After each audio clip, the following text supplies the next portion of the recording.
Hi, everyone. This is Randy Boyd, president of the University of Tennessee System. I'm here joined today with some of our great colleagues from around the state.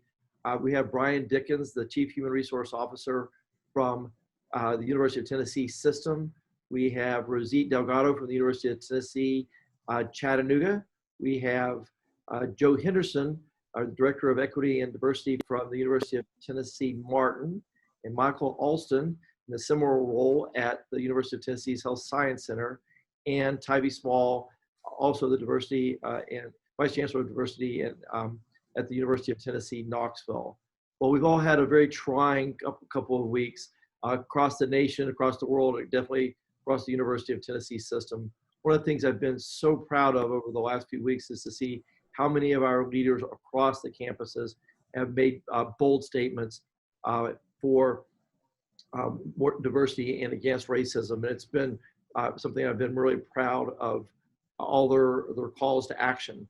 You know, I wrote a editorial a couple of weeks ago asking that University of Tennessee be known as a beacon of light, and to judge us not by our words, but also by our actions as well. You guys are on the front lines leading your campuses with specific actions. And so I'd love to just have each of you kind of respond to things we've been doing, but also some of the things you're talking about doing going forward in the future.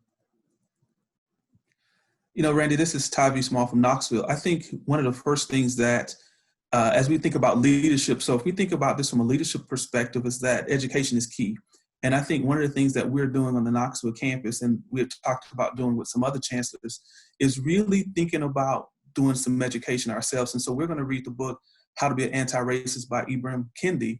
And then we're going to walk through that. We're going to have an outside facilitator come in, really walk us through how we can be an anti-racist campus, which means looking at policies, practices, procedures that are systemic, that lead to inequity, and then how do we correct those so that we are known as a campus for who we include versus who we exclude. And so really doing that work, having those conversations around leadership to really think about those things. And then the other thing is as we think about this from a holistic standpoint, is looking at not only our practices and our policies, but also our actions, right? So looking at curriculum and making sure that our curriculum is culturally competent, right? Looking at our hiring practices to make sure that it is one of inclusivity versus exclusivity, right? Looking at promotion and tenure. So all of the things that make up a university, looking at those structures in order to figure out how we can improve them so that they are inherently more anti-racist and that they are inclusive versus exclusive. And so I think many of our campuses are having some of those conversations, but those are some of the things that we're doing on the Knoxville campus, in addition to thinking about how we can fund some of the research that our faculty do around issues of social justice and equity. And so developing many grant programs like they have at UT Health Science Center, thinking about this academic diversity initiative where we have diversity officers or committees or programs for each academic college. So using some of the existing funds to support our academic colleges, and that's really where the rubber meets the road.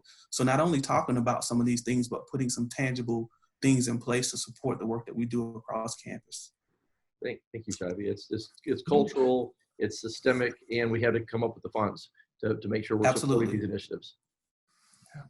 So, Randy, I'd also add to that, and Tyvee's really doing, Knoxville's campus is really taking a wonderful lead in terms of the education piece of this. I also think this from a system perspective, it's a question of how do we intertwine diversity, equity, and inclusion throughout the very fabric of our foundation at the UT system, right? And so for all things policy, all things in terms of our practices, how do we eliminate bias in all of those things? And one of the things that I think is important is the education has to include an understanding of systemic racism, interpersonal racism, as well as internalized racism. Those things which affect policy, institutions, and practices, but also interpersonal that really deals with the bigotry and bias that exists. And then even some of this that's internalized, it speaks to a notion of self-hatred, and how do we address those kinds of things that exist in the day-to-day. One of the goals that the system has has put forth is becoming an employer of choice for all Tennesseans right across the state. And how do we create a culture and climate that's inclusive and inviting, where everyone who comes to be a part of the UT system feels a sense of belonging? And one of the challenges is to truly take theory to practice and really actionizing that kind of work. So I think it's a larger question of challenging each other, holding each other accountable, and really being in a space where we as leaders make it safe to have these kind of dialogues that break through barriers that either perpetuate or help to instill the notions that our current practices are acceptable and status quo is okay. So I think we've got to be willing to really take bold leadership challenges and challenge those current structures that exist. Thank you, Brian. So I'll go next. It's Michael from Health Science Center. One of the things we did a few years ago was implement a diversity certificate program. And one of the ways that that came to be was I went to Chancellor Schwab and I said, hey, if we offer this program, will you sign the certificate? Well, and knowing Dr. Schwab, his number one answer was, can we test them? And I said, well, Chancellor Schwab, I didn't look at it that way. We were just trying to offer a set of classes. I said, we've got different educational levels throughout our campus. I don't know if we can design a test that would actually accomplish what you're trying to accomplish. So we went back to the drawing board and we created a new program where we had some core content. So that's what we tested them over. And so the draw we knew would be is that we created something of value that would make everybody else want to participate. So we've had faculty, some upper level administrators participate, and our regular staff folks to participate. So then they started asking us, what's next? So our students were also asking the same thing. So we tried to design a program where they could be involved. And so we started looking around at other institutions and we found something called a diversity passport program. So we created that and we used the slogan, seeing the world in Memphis. And so where I'm going with all of this is, I think we have the programs in place.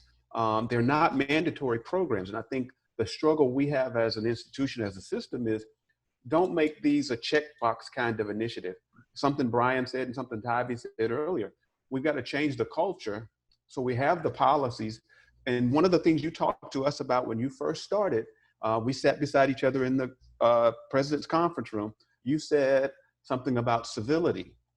And I think that has to come to mean something as far as building that into all of our policies. So one of the things, if you're in a lot of meetings with me that I've been lobbying, and I'm sure they've heard me say this, we have got to put some type of diversity and inclusion metric into our performance evaluation. And that has to mean something. And that's how we're going to drive this whole change, is that evaluation has to mean something.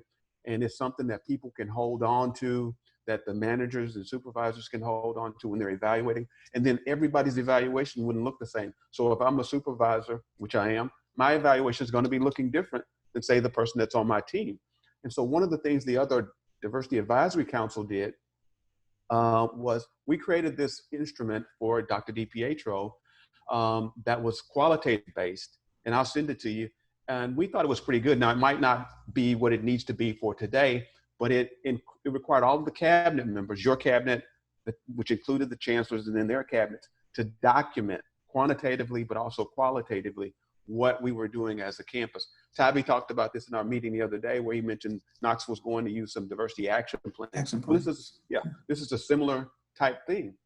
So I'll shut up, but those are the things that we've sort of put in place to try to bring about some change.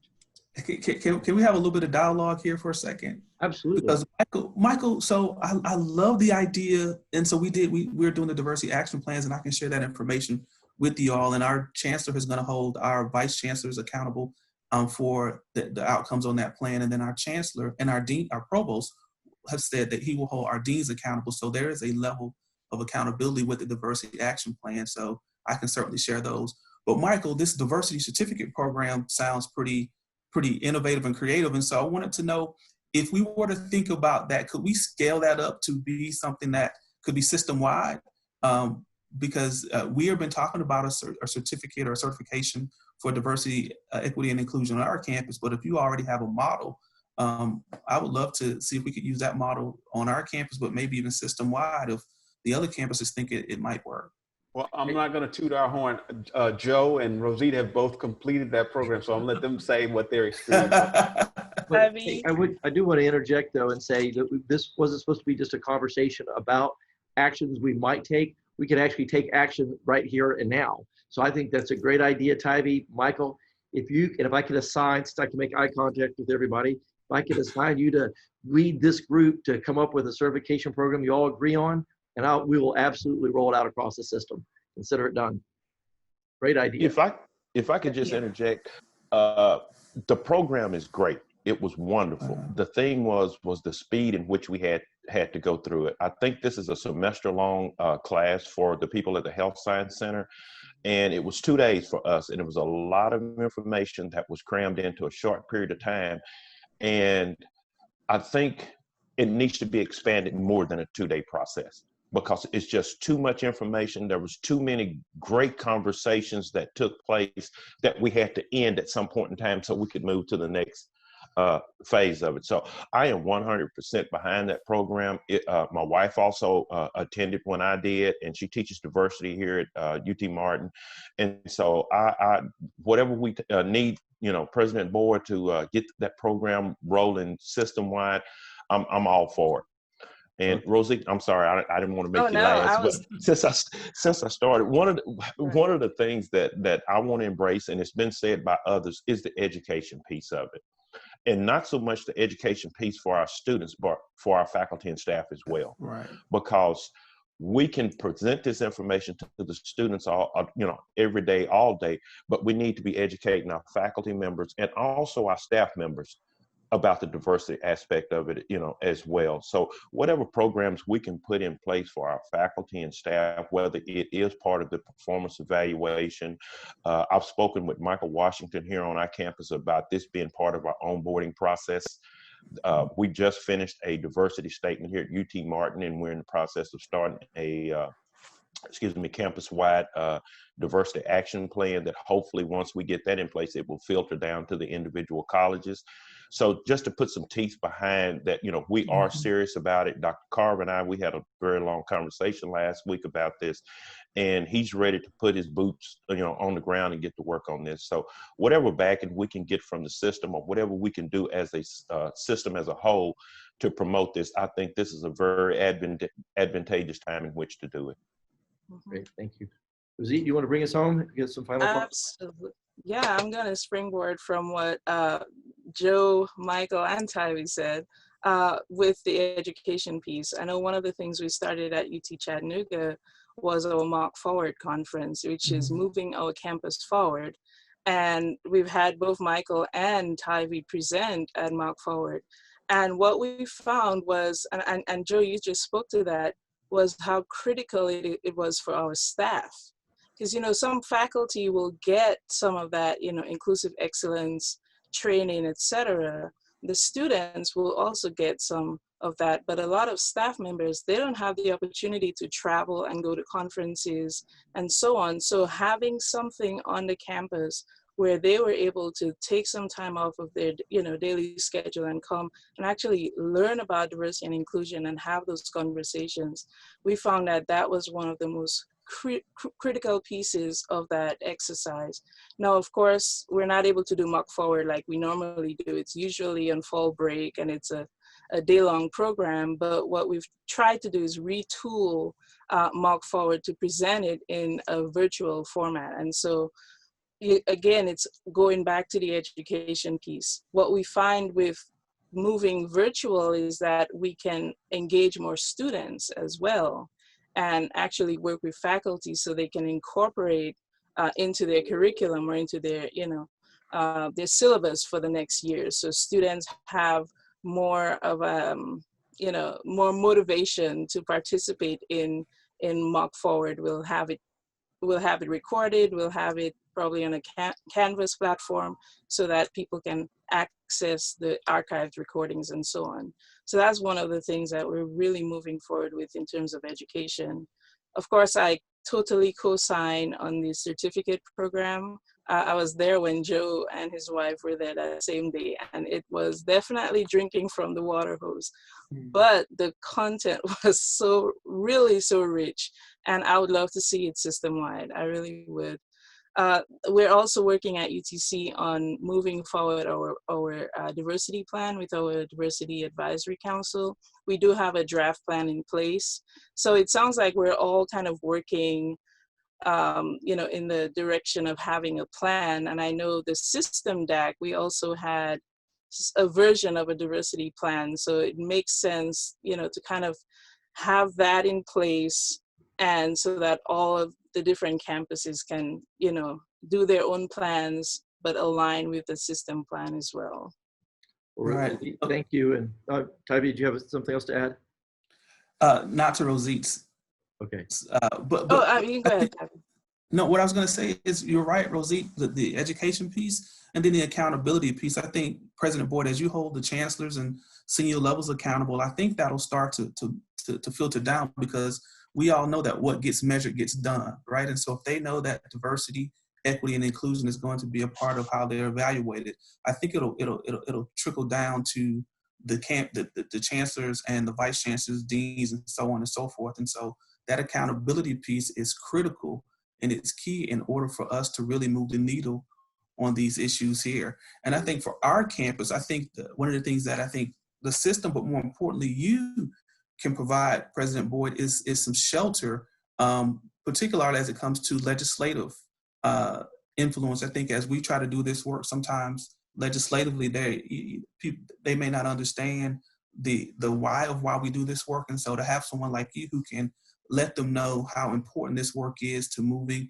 not only our individual campuses, but our system forward, I think that's key as well, in terms of being able to really do the hard. I mean, this work is difficult, it's messy, it's hard. And I think having some support and cover from the system while we have these conversations on campus. And I will tell you, they're gonna make a whole lot of people uncomfortable. When Susan Packard came here, she's one of the co-founders of HGTV.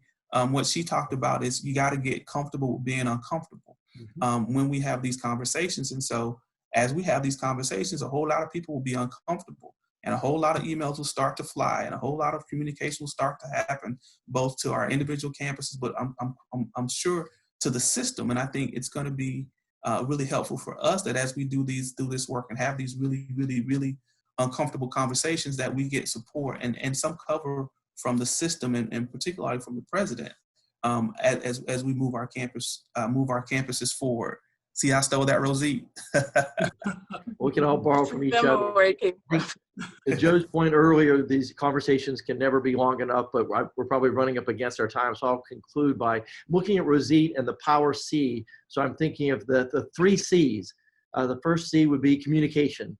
And I think just having conversations like this, we learn from each other. We listened to Michael about his certificate program, and every time we have these conversations, we learn from each other, and we're all best practices. It is also important to continue to communicate to all of our stakeholders, the faculty, the staff, the students, our legislators, everybody across the state.